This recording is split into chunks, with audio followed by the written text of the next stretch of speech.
have to discuss about the financial accounts of non-profit organization. Financial account, final account भी बोल सकते हो। जैसा कि हम प्रॉफिट ऑर्गेनाइजेशन के अंतर्गत फाइनल अकाउंट की बात करते थे, ठीक वैसे ही हम यहाँ नॉन प्रॉफिट ऑर्गेनाइजेशन के अंतर्गत भी फाइनल अकाउंट की बात करेंगे। लेकिन उससे पहले एक बार हम ये डिस्कस कर लेना चाहेंगे कि प्रॉफिट ऑर्गेनाइजेशन यानी कि प्रॉफिट अर्निंग ऑर्गेनाइजेशन और नॉन प्रॉफिट अर्निंग ऑर्गेनाइजेशन के बीच क्या अंतर होता है। मैं यहां पे लिखूंगा नहीं, मैं सीधा एक्सप्लेन कर देता हूं। नॉन प्रॉफिट ऑर्गेनाइजेशन और प्रॉफिट ऑर्गेनाइजेशन के बीच क्या अंतर होता है। क्लियर? प्रॉफिट ऑर्गेनाइजेशन का मूल उद्देश्य प्रॉफिट अर्निंग होता है। The main objective of profit organization is to maximize its profit. On the other hand, the main objective of non-profit organization is to provide welfare of its societies, communities and its members. Non-profit organization का मूल उद्देश्य अपने society का, अपने community का, अपने सदस्यों का कल्याण करना होता है। सेवा भाव से काम किया जाता है। The capital contributed by the owner, owner के द्वारा जो कैपिटल कंट्रीब्यूट किया जाता है वही प्रॉफिट ऑर्गेनाइजेशन का सोर्स ऑफ फंड होता है। साथ साथ फर्म के द्वारा प्रीवियसली जो भी प्रॉफिट का अर्न किया गया है वो रिजर्व एंड सरप्लस के रूप में कैपिटल में जुड़ता चला जाता है, वो भी सोर्स ऑफ फंड में आता है। प्रॉफिट ऑर्गेनाइजेशन की मैं बात कर रहा हूं और उसे हम ऑनर्स फंड कहते हैं। That means owners fund equal to capital contributed by the owner, capital contributed by the owner plus reserve and surplus. Reserve मतलब पहले से जो प्रॉफिट में से रिजर्व थोड़ा थोड़ा करता जा रहा है। सरप्लस मतलब profit owned by the company. These all are the owners capital, owners fund. That means we can say that under profit organization funds are known as owners fund. Profit organization के अंतर्गत fund को हम honour का fund कहते हैं।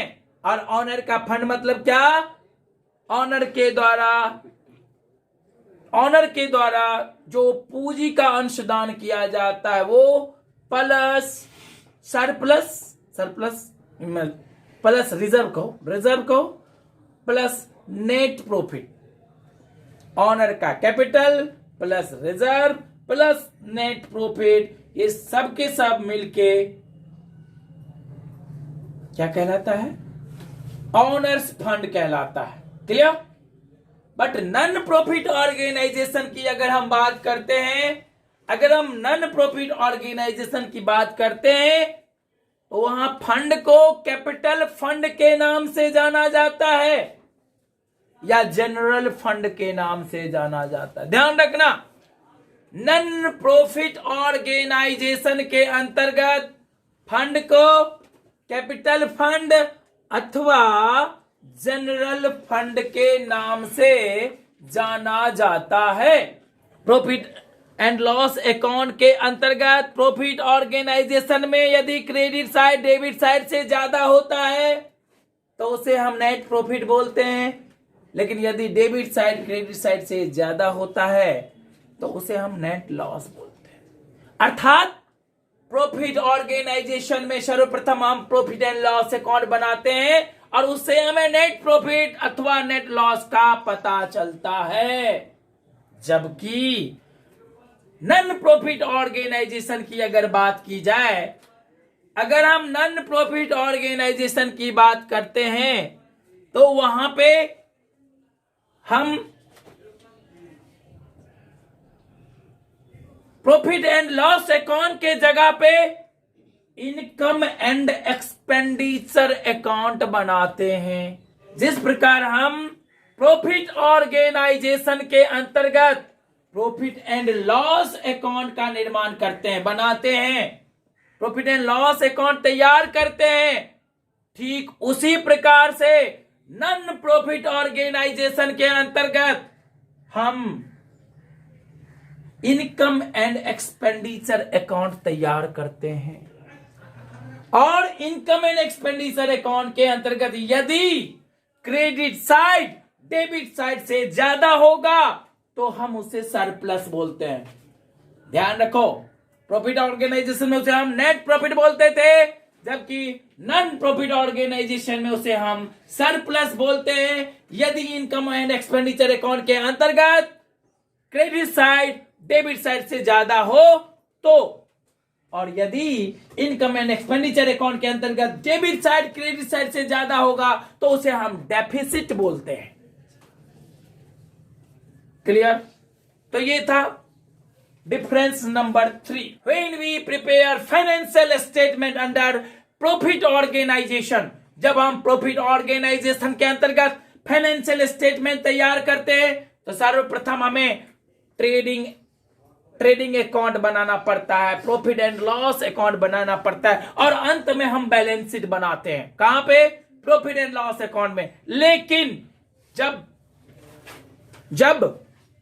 हम none profit organization का final account तैयार करते हैं तो सर्वप्रथम हमें रेसिप्ट्स एंड पेमेंट अकाउंट बनाना पड़ता है। उसके बाद हम इनकम एंड एक्सपेंडिचर अकाउंट बनाते हैं और फिर हम बैलेंस शीट लिखते हैं, बनाते हैं, बैलेंस शीट प्रिपेयर करते हैं। दैट मीन्स हम कह सकते हैं under non profit organization we prepare receipts and payment account, income and expenditure account and balance sheet only. Clear? When we talk about receipts and payment account, receipts and payment account is just like cash book. We prepare cash book under profit organization, as the same we prepare receipts and payment account under non-profit organization. जिस प्रकार हम profit organisation में cash book बनाते थे, सिर्फ cash से संबंधित बातें लिखते थे, कैश से संबंधित लेन देन लिखते थे, ठीक उसी प्रकार से रेसिप्ट्स एंड पेमेंट अकाउंट के अंतर्गत सिर्फ कैश से रिलेटेड ट्रांजैक्शंस लिखेंगे। जब रेसिप्ट्स एंड पेमेंट अकाउंट बन जाएगा फिर हम इनकम एंड एक्सपेंडिचर अकाउंट बनाएंगे और हम उसके बाद बैलेंस शीट निर्माण करेंगे, बनाएंगे। क्लियर?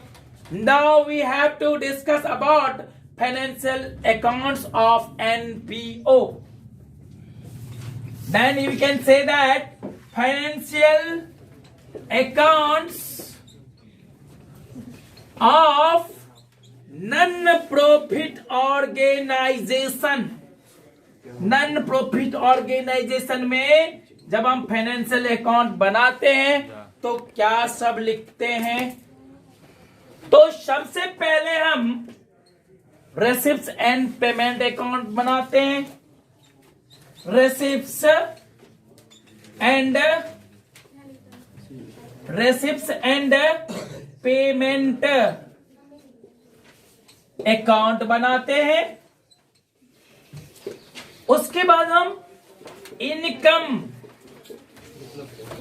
एंड एक्सपेंडिचर अकाउंट तैयार करते हैं और लास्ट में हम बैलेंस शीट तैयार करते हैं। हम क्या तैयार करते हैं? बैलेंस शीट तैयार करते हैं।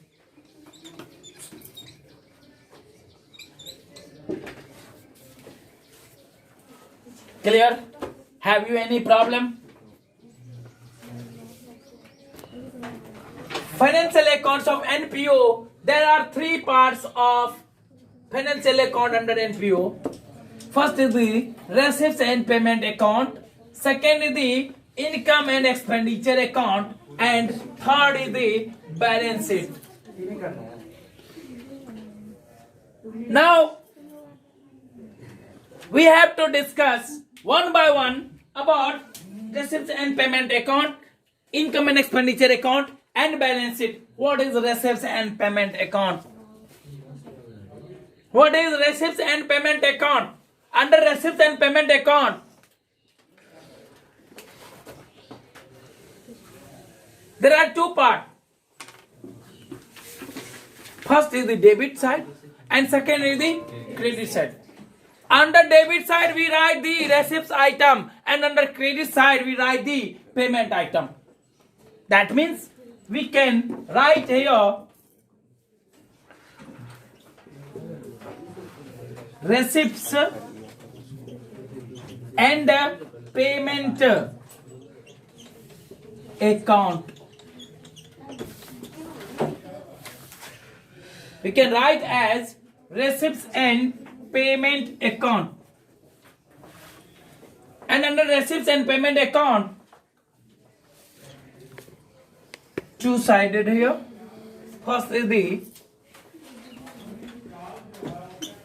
debit side and second is the credit side. Under debit side, we write all the receipts item.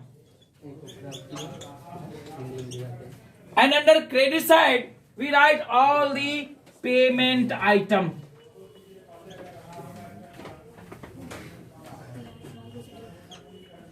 यानी कि रेसिप्ट साइड में जितनी भी प्राप्तियां होगी उसे लिखेंगे, पेमेंट साइड में जितना भी जो भी भुगतान होगा वो लिखेंगे, अर्थात जो भी नगद प्राप्तियां होगा, जो नगदी में प्राप्त करेंगे उसको हम रेसिप्ट साइड में लिखेंगे, जो नगद में भुगतान करेंगे उसको हम पेमेंट साइड में लिखेंगे.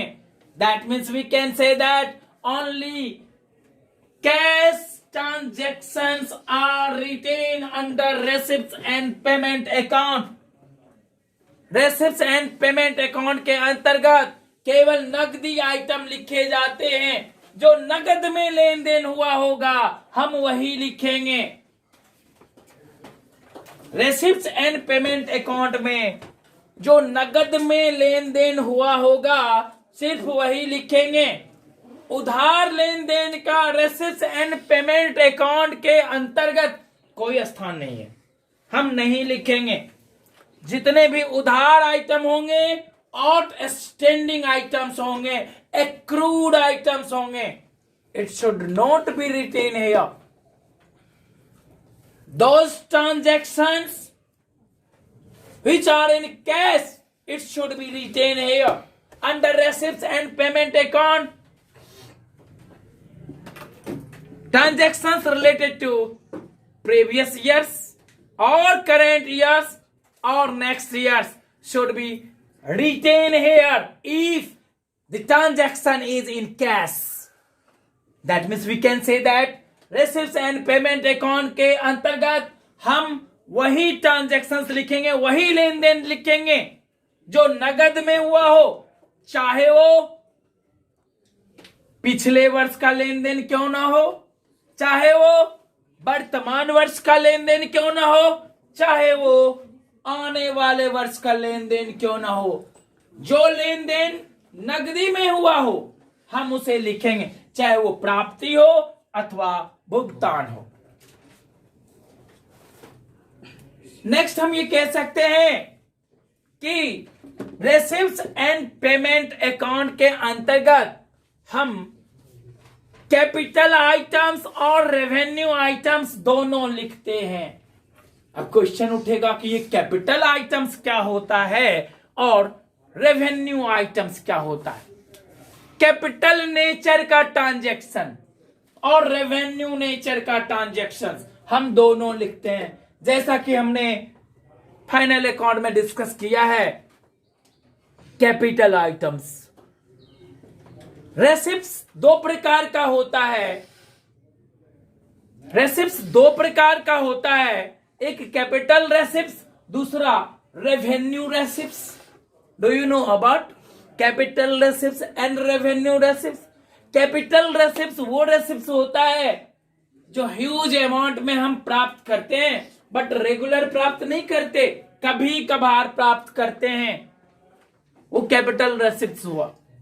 जैसे गवर्नमेंट ने आपके ऑर्गेनाइजेशन को ग्रांट्स दिया, हमेशा तो नहीं देती, हर महीने देगी क्या? बिल्कुल नहीं। इसलिए ये कैपिटल रेसिप्ट्स हुआ ऑर्गेनाइजेशन के लिए। किसी व्यक्ति ने पुस्तकालय के किताब के लिए दान दिया, किताब खरीदने के लिए दान दिया गया है, donation for a specific purpose, this is the capital receipt. ये रोज रोज कोई नहीं देगा, कभी कभार, उसे हम कैपिटल रेसिप्ट कहेंगे। मंदिर बनवाने के लिए उस ट्रस्ट को दान दिया गया, donation for a specific purpose, this is the capital receipt.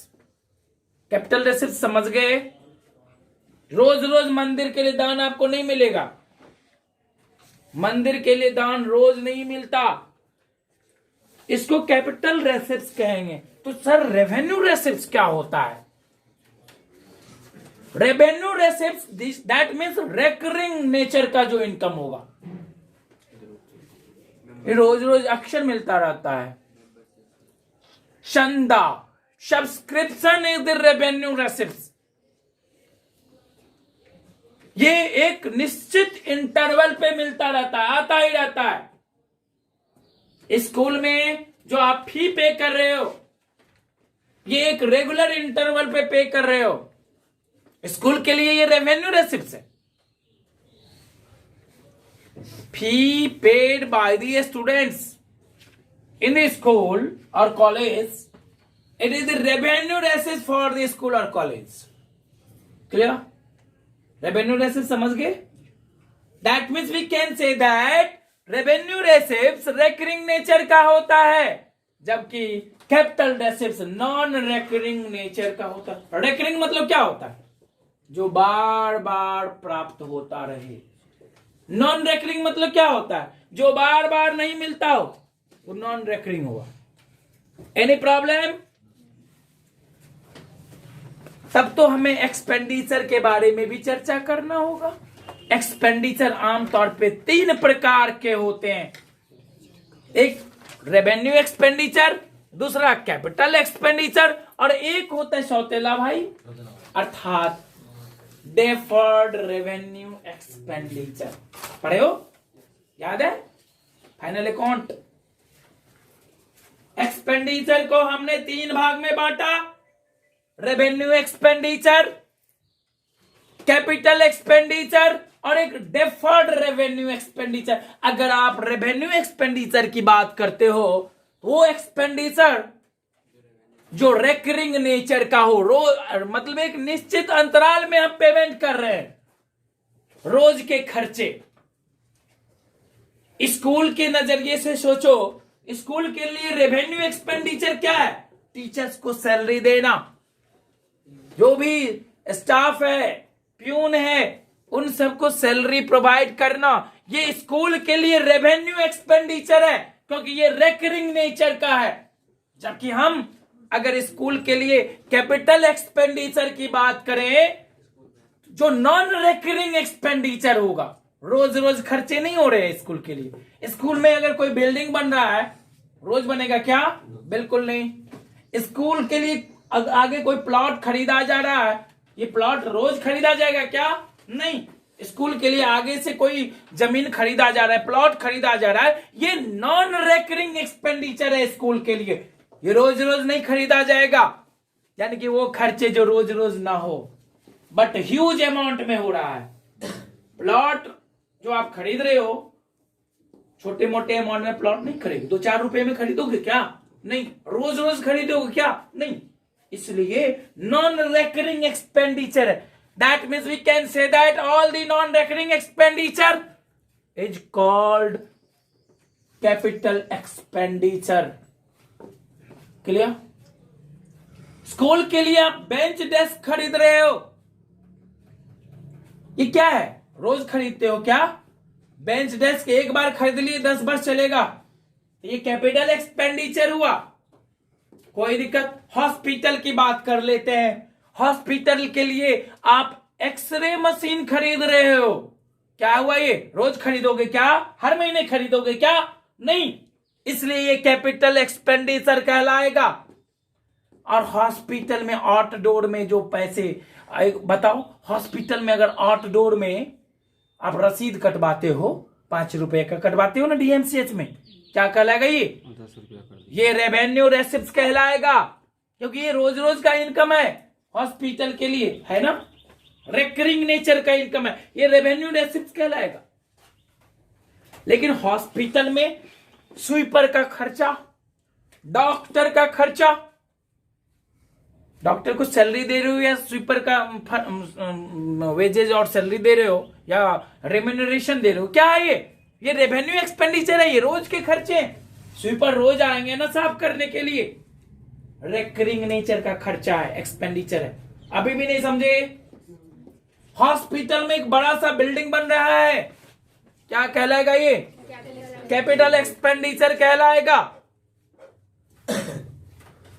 रेसिप्ट्स and payment account के अंतर्गत हम कैपिटल नेचर के लेन देन भी लिखेंगे, यहां रेवेन्यू नेचर के लेन देन भी लिखेंगे। यहां कैपिटल नेचर के लेन देन का मतलब हुआ चाहे वो कैपिटल एक्सपेंडिचर हो या कैपिटल रेसिप्ट्स हो, दोनों को ही लिखेंगे। एक्सपेंडिचर होगा तो यहां लिखेंगे, रेसिप्ट्स होगा तो यहां लिखेंगे, बशर्ते वो नगद में हुआ हो तो। ठीक उसी प्रकार से अगर हम रेवेन्यू नेचर की बात करें तो रेवेन्यू रेसिप्ट्स होगा तो डीआर साइड में लिखेंगे, रेवेन्यू एक्सपेंडिचर होगा तो सीआर साइड में लिखेंगे।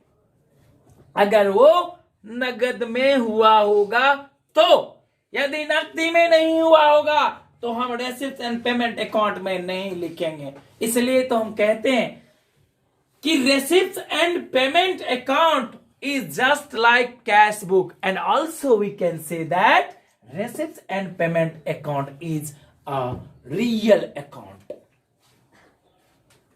receipts and payment account जो है एक रियल अकाउंट की तरह है। Clear? Have you any problem? मैं यहां पे अभी फीचर्स नहीं बताया, अभी तो मैंने सिर्फ पोस्टमार्टम किया है, फीचर्स तो अब लिखाऊंगा। इतने में आई थिंक आप रेसिप्ट्स एंड पेमेंट अकाउंट के तमाम फीचर्स को समझ चुके हो। इसमें बैंक नहीं लिखेंगे। बैंक मतलब बैंक से ट्रांजैक्शन जैसे, वो भी नकदी ही हुआ। Cash in hand, cash at bank, both are नकदी ट्रांजैक्शन, यानी कि कैश ट्रांजैक्शन, उसको हम कैश ट्रांजैक्शन ही बोलते हैं। कैश इन हैंड का मतलब क्या हो? बड़े बड़े ऑर्गेनाइजेशन में लेन देन कैश में नहीं होता। डीएमसीएच में जो बड़ा बड़ा लेन देन होता है ना, कैश में नहीं होता। या तो ऑनलाइन पेमेंट करो या चेक और डीडी से पेमेंट करो, बैंक के माध्यम से ही होता है, उसको हम कैश ही बोलते हैं। प्लास्टिक कार्ड से जो लेन देन होता है उसको क्या बोलोगे? बाय बैंक ही होता है ना। प्लास्टिक कार्ड से जो आप लेन देन करते हो उसमें बैंक इन्वॉल्व होता है ना, है तो बैंकिंग ट्रांजैक्शन, हुआ तो कैश पेमेंट। आई बात समझ में? Differences between रेसिप्ट्स and payment account and cash book. रेसिप्ट्स and payment account और कैश बुक के बीच में क्या अंतर है? रेसिप्ट्स एंड पेमेंट अकाउंट जो है वो डेट वाइज नहीं लिखा जाता, जबकि जब हम कैश बुक बनाते हैं, कैश बुक प्रिपेयर करते हैं तो हम डेट वाइज लिखते हैं। रेसिप्ट्स एंड पेमेंट अकाउंट में डेट नहीं लिखा जाता, कहीं डेट वाइज हम नहीं लिखते, जबकि कैश बुक में हम डेट वाइज हर एंट्री करते हैं। रेसिप्ट्स and payment account accounting year के अंत में तैयार किए जाते हैं, जबकि कैश बुक तो डेली बेसिस पे तैयार किए जाते हैं। रेसिप्ट्स and payment account is prepared at the end of the accounting year. Receipts and payment account accounting year के अंत में तैयार किए जाते हैं। On the other hand, cash book is prepared on daily basis. Cash book रोज रोज हम तैयार करते हैं। Clear? Receipts and payment account is prepared by the non-profit organization. Receipts and payment account non-profit organization के द्वारा तैयार किए जाते हैं, जबकि cash book on the other hand cash book is prepared by the profit organization. Cash book जो है वो प्रॉफिट ऑर्गेनाइजेशन के द्वारा तैयार किए जाते हैं. क्लियर? कोई दिक्कत है यहां तक? रेसिप्ट एंड पेमेंट अकाउंट में हम किसी भी प्रकार का एलएफ नहीं लिखते, लेजर फोलियो नहीं लिखते. The ledger folio under receipt and payment account is not written. On the other hand under cash book LF is written, ledger folio is written. There is a separate column regarding ledger folio under cash book. Clear? Under receipts and payment account, under DR side we write receipt item, and under CR side we write payment item. Clear? In other way we can say that under left side we write receipts or DR also, and under credit side we write payment or CR.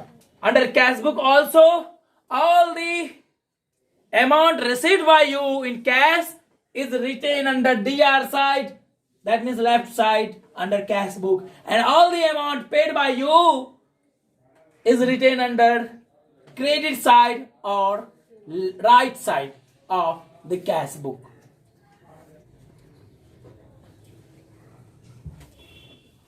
It was the concept of receipts and payment account. ये receipts and payment account का concept था. Next class में हम discuss करेंगे कि what are the features of receipt and payment account. इसे हम point out करते हुए डिस्कस करेंगे नेक्स्ट क्लास में. आप लोग रेसिप्ट एंड पेमेंट अकाउंट का पूरा कॉन्सेप्ट पढ़ के आएंगे. Thank you.